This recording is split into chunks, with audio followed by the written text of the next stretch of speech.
Protein synthesis. In this chapter, we are going to learn concepts about flow of genetic information, one-way flow, circular flow, inverse flow, reverse transcription, raw model needed, raw material. I'm sorry, raw material needed for protein synthesis, mechanism of protein synthesis, transcription, basic steps in translation, translation in prokaryotes, transcription coupled to translation, polyribosome formation in prokaryotes, then translation in eukaryotes, role of ribosome in protein synthesis, role of rRNA in protein synthesis, role of mRNA in protein synthesis, some aspects of translocation of protein synthesized, then inhibition of protein synthesis, post-translational processing of proteins, activation of amino acids, attachment of activated amino acids with rRNA molecules, then stages during translation. So let's start. Proteins are giant molecules or macromolecules of utmost biological importance because these not only form the building material of a cell but act as enzymes controlling all the biochemical reactions going on in the living system and also control the expression of phenotypic traits. Chemically, proteins are polymers of amino acids.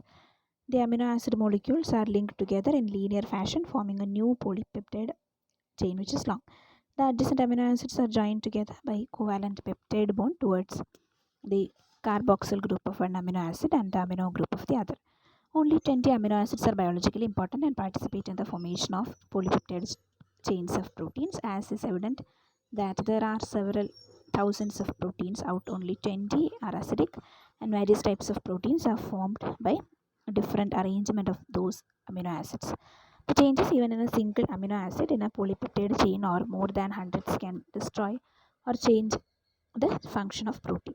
All the proteins which are required by the cell are synthesized by the cell itself. Protein synthesis therefore include arrangement of a definite number of amino acids in a definite sequential order. The sequence of amino acids is a polypeptide chain as determined by a sequence of nucleotides in the polynucleotide chain of DNA. A sequence of these nitrogenous bases in DNA codes for one specific amino acid of the polypeptide chain. This is known as triplet code. And concepts about flow of genetic information. One-way flow of information. Crick suggested that DNA transmitted the genetic information for protein synthesis by transcribing mRNA, transcription, and other type of RNAs. This information encoded in the ribonucleic sequences in RNA is then translated into the sequence of amino acids. That is the process of translation. This is known as one-way flow of information of central dogma. Then circular flow of information. Circular flow of information is that the DNA transcribes RNA, mRNA, tRNA, etc. RNA translates the information into protein. Protein then directs synthesis of RNA, and RNA dictates the synthesis of DNA. Inverse flow of information. This is another method. Describes the process of presence of an enzyme, RNA dependent DNA polymerase, which controls the synthesis of DNA from a single strand of RNA. D. Baltimore in 1970 described the presence of this enzyme in certain RNA tumor viruses. In tumor viruses, RNA is genetic RNA, but in certain cases, the non-genetic RNA synthesized under the control of DNA may also control the synthesis of DNA by inverse flow of information. This is known as central dogma reverse or reverse transcription. They were awarded Nobel Prize in Medicine in 1976. So these are different methods of information flow, genetic information flow. Replication, DNA, transcription, RNA, translation, protein. Replication of this. Reverse transcription is also there. Inverse flow. The central dogma states that information in nucleic acids can be perpetuated or transferred, but transfer of information into protein is irreversible. Then reverse transcription. In eukaryotes, DNA is the hereditary material, we know that, and it can replicate its own copy and also transfer the information into messenger RNA by transcription, which is then translated in the form of protein. In many RNA viruses such as poliovirus, influenza virus, double-stranded RNA phages, and most of the single-stranded RNA phages, the synthesis of viral RNA is primed in the host directly by the viral RNA introduced by the viral infection. The synthesis is controlled by RNA-dependent RNA polymerase enzymes, also called replicase. In 1970, Temin and Mistham and also some other scientists and Baltimore's discovered a phenomenon called reverse transcription in certain single-stranded tumor-producing RNA viruses or RNA retrovirus. Rous sarcoma virus and Rocher mouse leukemia virus can synthesize DNA from RNA template because large viruses have a special enzyme, reverse transcriptase or RNA-directed DNA polymerase. So, which are the major steps? Transcription of proviral DNA into genetic and messenger RNA and formation of retroviral particles. First, attachment, virus attaches to host cell. Then penetration, virus enters cell, loses envelope and capsid and release RNA. Reverse transcriptase synthesize DNA strand on viral RNA. Replication produces double stranded DNA. Then DNA integration integrates into host chromosome. Then transcription that produces many strands of RNA. Biosynthesis, that means translation produces coat protein, envelope protein and reverse transcriptase. Then maturation, parts assembled into new viruses. Then release, budding out gives viruses new envelope, like that. Then during infection, the viral RNA chromosome, the reverse transcriptase enzyme and some additional proteins from retrovirus enter the host cell. Enzyme reverse transcriptase then synthesize a DNA strand complementary to all the viral chromosomes, forming a RNA-DNA hybrid. Synthesis occurs in 5' to 3' direction. Reverse transcriptase processes RNA's activity and can copy DNA as well as RNA. It also degrades RNA strand of the RNA-DNA hybrid, and the free DNA strand is used as a template to synthesize a DNA double helix. The double-stranded DNA is then integrated into the host chromosome. The provirus replicates along with the host chromosome for several cell generations. So during this infection, the viral DNA chromosome, the reverse transcriptase enzyme and some additional protein from retrovirus enter the host cell. Enzyme reverse transcriptase then synthesizes a DNA strand complementary to all the viral chromosomes. During a RNA DNA synthesis, hybrid formation, then synthesis occurs in 5' to 3' direction. Reverse transcriptase processes RNA's activity and can copy DNA as well as RNA. It also degrades RNA strand of the RNA-DNA hybrid. This free DNA strand is used as a template to synthesize a DNA double helix. The double-stranded DNA is then integrated into the host chromosome and is named provirus or proviral DNA. The provirus replicates along with the host chromosome for several cell generations and even become incorporated into the germinal tissue and may be passed successively to generations. Such endogenous provirus have been found in large numbers of animals including birds, primates and man. This genetic DNA may lead to the formation of genetic RNA may lead to the formation of genetic DNA. Under normal conditions, this provirus remain inactive, but sometimes a cellular signal can stimulate a transcription of proviral DNA into RNA. Some of the RNA is messenger RNA while the rest is retroviral chromosomal RNA. This mRNA is translated into viral proteins and along with the retroviral RNA from retroviral particles. A byproduct of such transcription is oncogenic virus, cancer-producing virus, is the production of oncogenic proteins derived from the viral chromosome. A life cycle of retrovirus confirms this statement. The genetic DNA and genetic RNA are interconvertible. Then raw material for protein synthesis. Following machinery and substances are required for protein synthesis: ribosomes, amino acids, mRNA, tRNA, enzymes, amino acid activating enzymes, amino acid tRNA synthetase, and peptide polymerase system. So adenosine triphosphate is also a prerequisite. Then guanosine triphosphate for synthesis of peptide bond, soluble protein and transfer factors, various inorganic cations such as Mg2 plus and K plus and NH2 plus, NH4 plus. So mechanism of protein synthesis, we are going to learn about this. The central dogma of protein synthesis comprises the following two steps, which are the transcription and translation. Transcription of mRNA from DNA, an overview. We already learned this, but still we are having a transcription overview. Okay. The synthesis of RNA on template DNA through the enzymatic action of DNA-directed RNA polymerase, or simply RNA polymerase, is called transcription.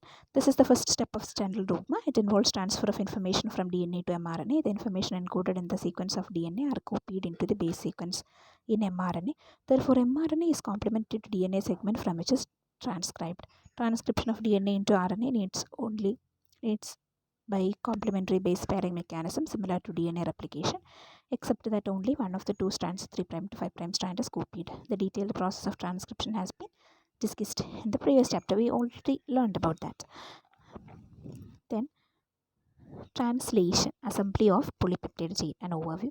Translation is the second step of Stendhal dogma. It involves a change in the language from nucleotide order in an mRNA molecule to amino acid sequence in a polypeptide. In translation, the order of nucleotides of mRNA is read in triplet codons and determines the order of amino acids in the growing polypeptide chain. Then RNA polymerase binds to a particular binding site at the beginning of a gene. Starting from there, it moves along the strand and encounters with the DNA nucleotide and adds the corresponding complementary RNA nucleotide to the moving mRNA strand. Once again, RNA polymerase binds to a particular binding site at the beginning of a gene. Starting from that gene, it moves along the strand and encounters with each DNA nucleotide and adds the corresponding complementary RNA nucleotide to the growing mRNA strand. When RNA polymerase arrives at the stop codon or stop signal at the opposite end of the gene, it gets disengaged.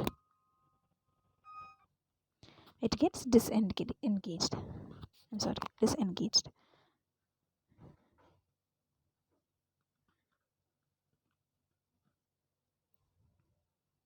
From the DNA, and a newly assembled mRNA molecule is released. The transcribed mRNA moves out of the nucleus undergoing processing and attaches it to the ribosome to direct protein synthesis. Transcription occurs only during G1 and G2 substages of interphase at the time of protein synthesis. The hereditary information encoded as genes is expressed in two phases: transcription, in which enzyme RNA polymerase assembles an mRNA molecule on template RNA strand. Its nucleotide sequence is complementary to the DNA nucleotide sequence of the gene from which it is copied. Next, translation, in which an ribosome assembles a polypeptide whose amino acid sequence is specified by the nucleotide sequence in the mRNA. So, the central dogma of molecular biology, central dogma of gene expression: DNA is transcribed to make mRNA, which is translated to make a protein. Translation begins when a tRNA molecule with the ribosome recognizes and binds to initiation codon on mRNA. The ribosome then moves along mRNA molecule. 3 nucleotides, 1 codon at a time.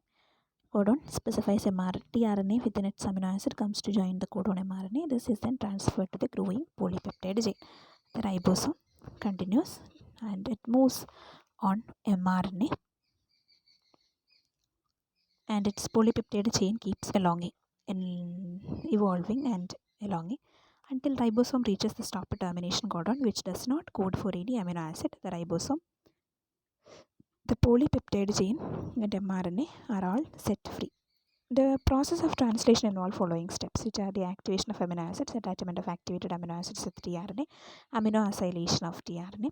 Stages of translation: initiation, elongation, and termination of polypeptide chain. Then modification of released polypeptide chain. First step is the activation of amino acids, which is very important. Amino acids in the cytoplasm occur in inactive form and they cannot take part in protein synthesis. Hence, these are activated by giving them energy. The activation is facilitated through ATP, whose molecules into which the amino acids forming highly reactive amino acid phosphate adenylyl complex, adenyl ADENYL complexes, which are known as amino-acyl adenylates. The process of activation is governed by specific enzymes, amino-acyl tRNA synthetase. Usually, each amino acid has its own specific amino-acyl tRNA synthetase enzyme. Hence, here there are many enzymes in this as the number of amino acids, for example 20. Each enzyme has double specificity. The specificity is provided by recognition region. It recognizes its own amino acid and finds out its own tRNA. The mechanism of activation can be represented like AA plus ATP, AA activating enzyme, AMP activated amino acid plus pyrophosphate, PPI.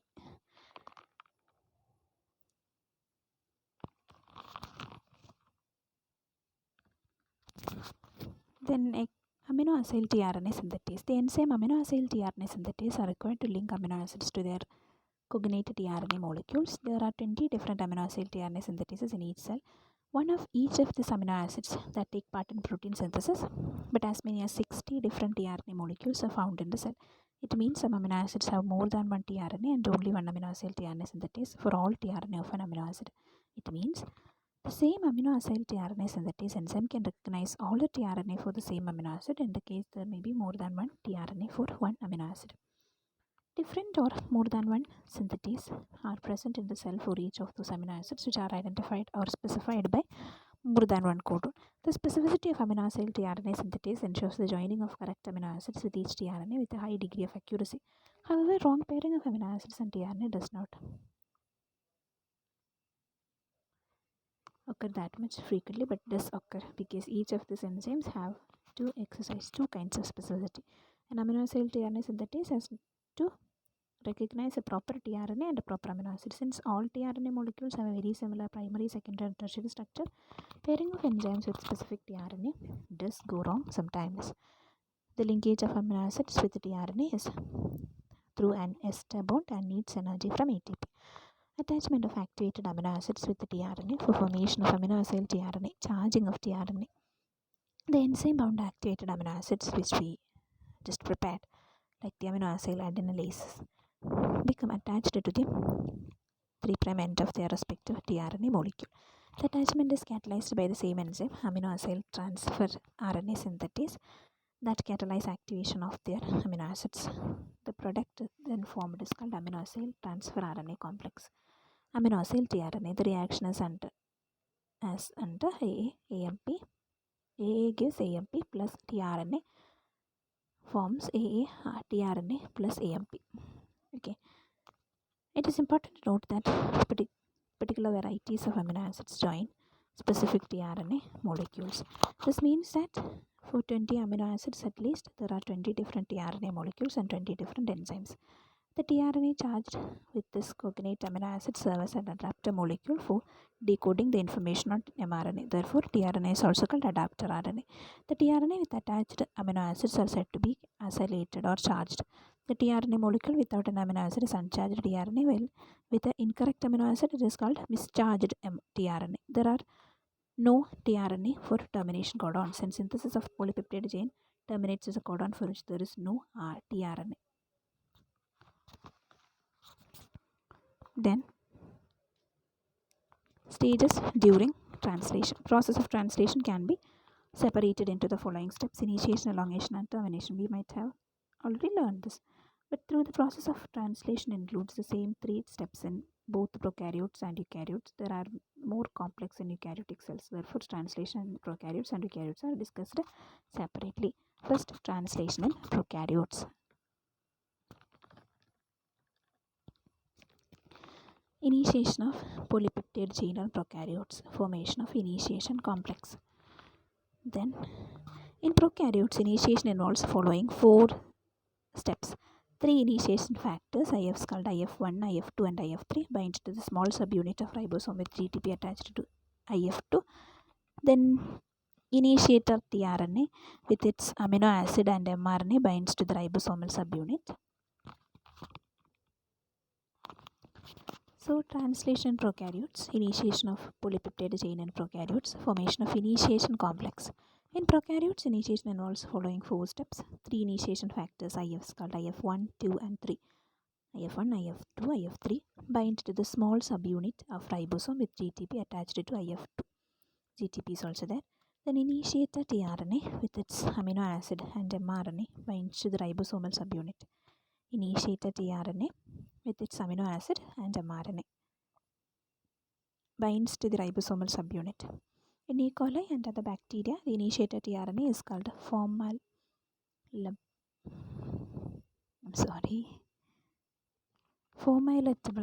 tRNA, formylatable tRNA, and is represented as tRNA F-met. It carries N-formyl methionine F-met, which is a modified methionine with a formyl group on its nitrogen atom.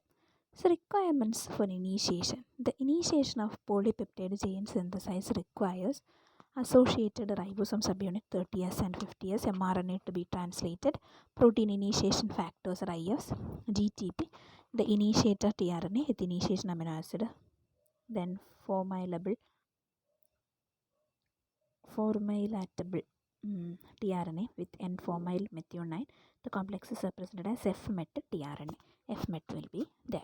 So this FMET is attached to this one. Which one? tRNA. Then it carries N-formyl methionine FMET, which is combined with methionine with a formyl group on its nitrogen atom. In prokaryotes, each polypeptide chain starts with N-formyl methionine amino acid. IF3 with its GTP binds to identify the location of N-formyl methionine and tRNA FMET in the P site of 30S subunit of ribosome. It is the only amino acid tRNA that can bind to the P site of small ribosomal subunit. FMET will be there. So the initiation factors GTP, mRNA and 30S subunit of ribosomes are collectively constituting 30S pre-initiation complex. 3' anticodon of tRNA FMET base pairs with the initiation codon AUG, the first codon of the 5' end of the mRNA. UG is brought into correct position and mRNA binds to 30S subribosome. Subunit by its ribosome binding site. This completes the formation of 30S pre-initiation complex. The ribosomal binding site on mRNA is also called leader sequence or Shine-Dalgarno sequence. After its discovery, it consists of 3 to 5 purine nucleotides located slightly upstream of initiation codon. This purine sequence base pairs with pyrimidine complementary sequence on the 3' end of 16S rRNA of 30S subunit of ribosome. The 3' end of the 16S rRNA was earlier called mRNA binding site. Initiation, mRNA binds to small 30S ribosomal subunit along with initiation factors. mRNA binds to small 30S ribosomal subunit along with initiation factors forming pre-initiation complex. Then initiated tRNA FMET binds to mRNA codon in P site, IF3 released. Then large 50S ribosomal subunit is also complementing IF1 and IF2 released. EFTU binds to tRNA, facilitating its entry into A site. Steps in the formation of initiation complex for the initiation of polypeptide chain in E. coli. Shine-Dalgarno sequence is there. Initiation codon is also there. Base pairing between Shine-Dalgarno sequence, that's leader sequence, in mRNA and complementary region near 3' terminus of 16S tRNA. And 30 is a pre-initiation complex formed by this way joins with 50S ribosomal subunit generating 70S initiation complex. The energy needed for the binding of 50S subunit is provided by the hydrolysis of GTP.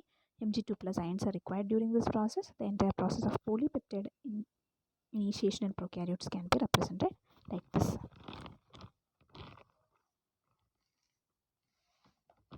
And I try to shortly represent this. 30 subunit plus IF1 plus IF2 plus IF3 plus GTP gives 30S IF1 IF2 IF3 GTP complex.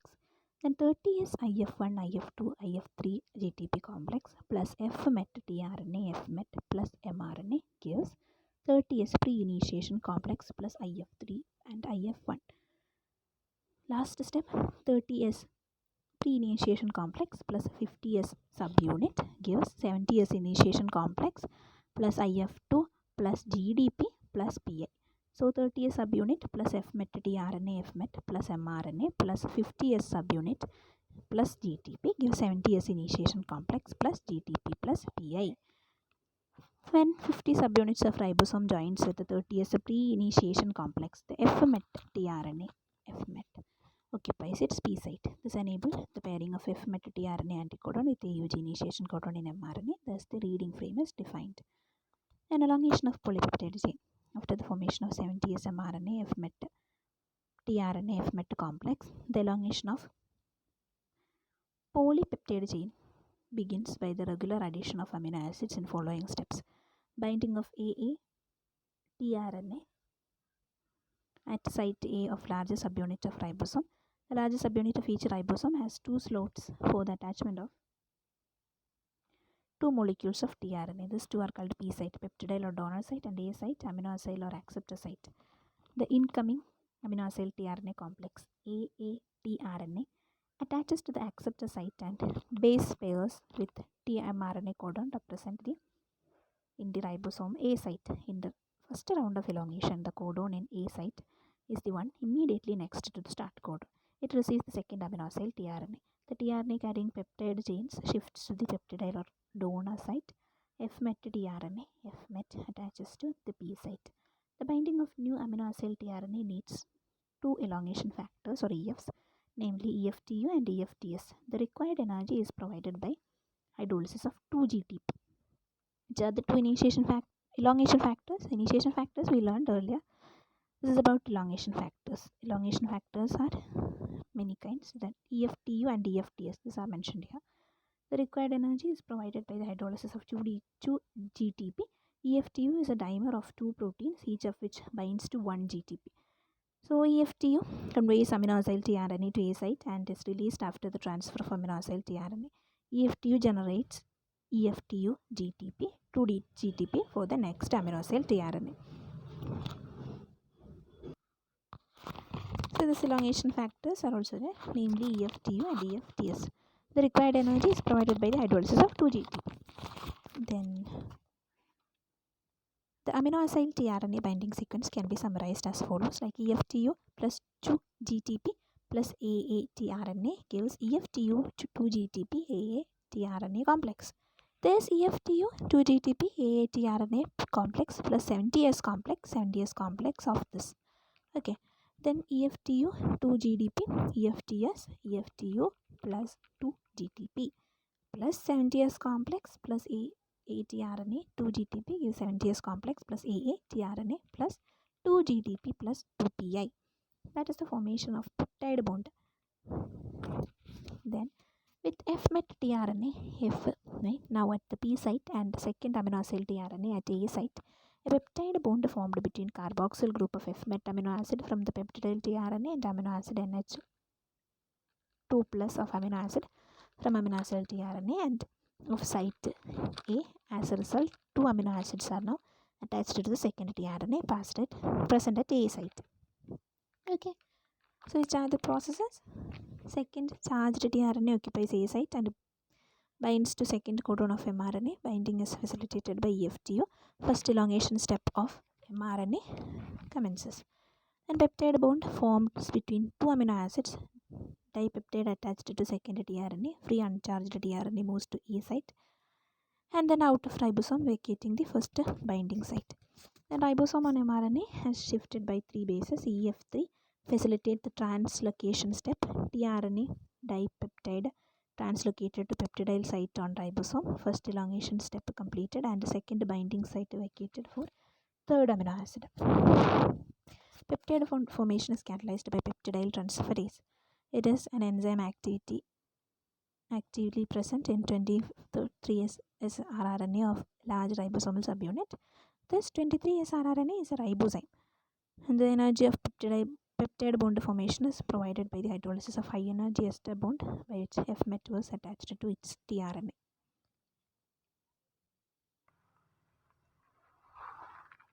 So peptide bond formation is catalyzed by peptidyl transferase. This is an enzymatic activity in the D3S rRNA of large ribosomal subunit. This 23S rRNA is a ribozyme. The energy of peptide bond formation is provided by the hydrolysis of high energy ester bond by FMET that attached to its tRNA. Translation movement of peptidyl tRNA from A site to P site. After the formation of peptide bond, tRNA FMET on P site is without amino acid and tRNA at A site has a polypeptide. 3 movements occur at this point. The uncharged tRNA moves to leave E site on ribosome and is finally released in the cytoplasm to start a new polypeptide chain. The dipeptidyl tRNA with no amino acid. Once again, we are going to learn about termination, movement of peptidyl tRNA from A site to P site. Then after the formation of peptide bond, tRNA FMET on P site is without amino acid and tRNA at A site has dipeptide. 3 movements occur at this point. The uncharged tRNA moved to leave E site on ribosome and is finally released in the cytoplasm to start a new polypeptide chain. The dipeptidyl tRNA with no amino acid moves from A site to P site, leaving the A site vacant. This is called translocation. This requires enzyme translocase and an elongation factor EF2 with a bounded GTP which is attached to ribosome. The GTP provides energy for translation as EFG leaves the ribosome. And as the peptidyl tRNA translocates, it remains hydrogen bonded to mRNA and pulls mRNA along with it. As a result, ribosome moves along the length of mRNA in 5' to 3' direction, so that the next codon, third codon.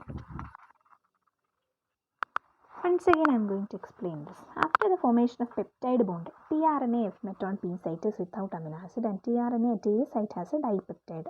Three movements occur at this point, which are the uncharged tRNA moved to leave E site on ribosome and finally released in the cytoplasm to start a new polypeptide chain. The dipeptidyl tRNA with two amino acids move from A site to P site, leaving the A site vacant. Which one is vacant? A site will be vacant. This is called translocation. So this whole process is a termination. This is the translocation.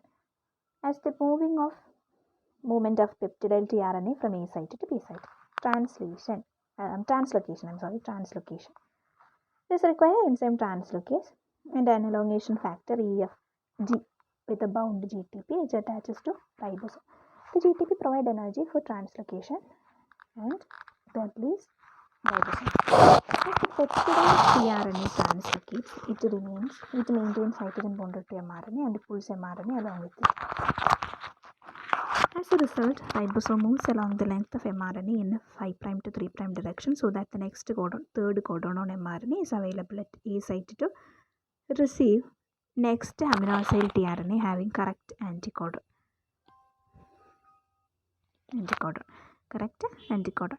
As one ribosome moves along the length of mRNA, the initiation point of mRNA becomes free. It can form an initiation complex with 30th subunit of another ribosome. By this way, a number of ribosomes get attached to a single mRNA molecule. That is something which is termed as polyribosome. So each successive amino acid is added in this way to polypeptide chain. As mRNA is read in 5' to 3' direction, the amino end of the growing polypeptide chain is thought to pass out of the ribosome through a tunnel and the 30th subunit of ribosome. Polypeptide synthesis is very rapid. In E. coli, the polypeptide chain of 400 amino acids is formed in 10 seconds. During the process of protein synthesis, a number of ribosomes could be seen attached to a single mRNA molecule, each with a polypeptide chain under formation. The size of polypeptide chains on different ribosomes being different. This complex is known as polyribosome complex. Then termination of polypeptide chain. Termination of polypeptide chain occurs when one of three termination codons UAA, UAG or UGA present on mRNA at the 3' end of each cistron arrives at the ribosome of A site. There is no tRNA molecule that recognizes termination codons. Releasing factors RF1 and RF2 are needed for chain termination because these recognize termination codons and terminate translation. RF1 is specific for UAG and RF2 is specific for UGA. The releasing factor with the termination codon form a complex which induces the enzyme peptidyl transferase to catalyze the termination and release polypeptide chain. Now forget peptidyl transferase is again there. Factor RF3 stimulates RF1 and RF2 and the three ribosomes now dissociate into two subunits with the help of dissociation factor IF3. Okay, then polysomes or polyribosomes. We earlier mentioned this term. So during protein synthesis, when polypeptide chain has grown to 25 amino acid residues, the EUG initiation codon of encoding mRNA is completely free of the ribosome to start a new polypeptide chain. Formation of new polypeptide chain is then initiated. Now two ribosomes are attached to the mRNA molecule. When second ribosome has also moved along mRNA and has 25 amino acids long polypeptide chain, and third amino acid also attaches to initiation codon and mRNA. This process of movement and initiation continues until mRNA is covered with a series of ribosomes aligned at a distance of 1 ribosome per 80 nucleotides. Such a large translation unit with several ribosomes attached to one mRNA is called polyribosome or simply a polysome. Coupled transcription and translation. Next topic. During transcription, the mRNA molecule being synthesized has a free 5' terminus. its ribosome binding site is transcribed, first followed by codon AUG that initiates synthesis of polypeptide gene. The region of mRNA associated with elongation of polypeptide gene, and finally the stop codon of termination of polypeptide gene, because in bacteria no nuclear membrane separates DNA from cytoplasm and its ribosome. The process of translation of polypeptide synthesis begins even before mRNA synthesis is completed and mRNA is released from DNA. Electron micrographs have been obtained where mRNA is still attached to DNA and the process of synthesis of polypeptide gene is seen. This process is called coupled transcription translation. It does not occur in eukaryotes because transcription occurs inside the nucleus and translation in the cytoplasm. Now, next major topic, that is the translation in eukaryotes. The process of prokaryotic translation we just learned, and the process of polypeptide synthesis in eukaryotes follows the same general pattern as in the case of prokaryotes. It can be discussed under the following headlines: initiation of polypeptide chain in eukaryotes. The process of initiation of polypeptide chain in eukaryotes is more complex and needs a little bit more explanations, and at least 12 proteins marked as EFs, eukaryotic initiation factors. The initiation involves following steps. The initiator factor ELF-I1A and ELF3 binds to the 40S ribosomal subunit. ELF1. GTP binds to EIF2 and its complex binds to initiator amino acid tRNA, methionine tRNA met, forming met tRNA met EIF2 GTP. In mammals, initiation factor IF2 has 3 subunits: alpha, beta and gamma. Which one? Initiation factor IF2 has 3 subunits: alpha, beta and gamma. The alpha subunit of factor ELF2 binds to ELF2. Gamma binds to methionine tRNA met, and ELF2 beta is supposed to be a recycling factor. Met tRNA met EIF2 and GTP associated with 40 subunits to form 40 pre-initiation complex. The 40S pre-initiation complex 40S met tRNA met. EIF2 GTP binds to 5' end of mRNA. mRNA is brought into the 40S subunit of ribosome by EIF4. The EIF4E recognizes and binds to the 5' cap of mRNA. The EIF4G binds to both the EIFAE at the 5' cap and to PABP, the poly A binding protein in the 3' poly A tail, and also IF4A and EIF4B.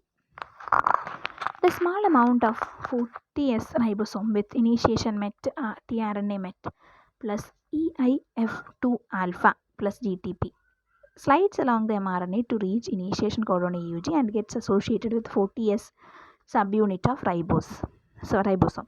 So factor EIF5 release EIF2 and EIF3 factor and bring about the association of 60S subunit with the initiation complex. GTP hydrolysis to provide energy for this binding. 40S plus methionine tRNA met. 40S met tRNA met. 40S plus methionine tRNA met plus mRNA plus EIF2 plus GTP gives 40S if RNA MEAT mtRNA met EIF2 and GTP. The next elongation of polypeptide chain in eukaryotes. Second or next codon in mRNA base pairs with the appropriate A tRNA in the A site. A in the sense amino acid activated one. This requires the presence of elongated factor 1 EF1 and energy from A, GTP. A peptide bond is formed between amino group of amino acid on tRNA at A site with the carboxyl group of amino acid on tRNA at B site. This is catalyzed by peptidyl transferase enzyme present in 50S subunit of ribosome. The discharged tRNA is P site is immediately released. Enzyme translocase G factor, also called EF2, cause translocation of newly formed ptRNA from a P site. The energy is obtained from GTP. The process is repeated again and again, adding amino acids to the polypeptide chain. Then termination of polypeptide chain, last process. When termination codon on mRNA reaches the A site of ribosome, The growth of elongation of polypeptide chain stop because there is no tRNA for termination codons. The release of factors RF1 or RF2 with the help of enzyme peptidyl transferase releases polypeptides from F site and also tRNA carrying the polypeptide. Finally, ribosome dissociates into 60S and 40S subunits. RF1 recognizes the termination codon UAG and UAA, while RF2 recognizes UGA and UAA. The eukaryotes, only one releasing factor ERF1 is present. GTP is required for the binding of this factor to ribosome. On hydrolysis, GTP provides energy for the release of ERF1 in the ribosome. Next topics associated with this, like modification of this released polypeptide chain to polypeptide folding, protein folding, and differences in protein synthesis between this prokaryotes and eukaryotes, effect of mutations on protein structure and function. These topics will be explained with the help of next video. Thank you for listening this one.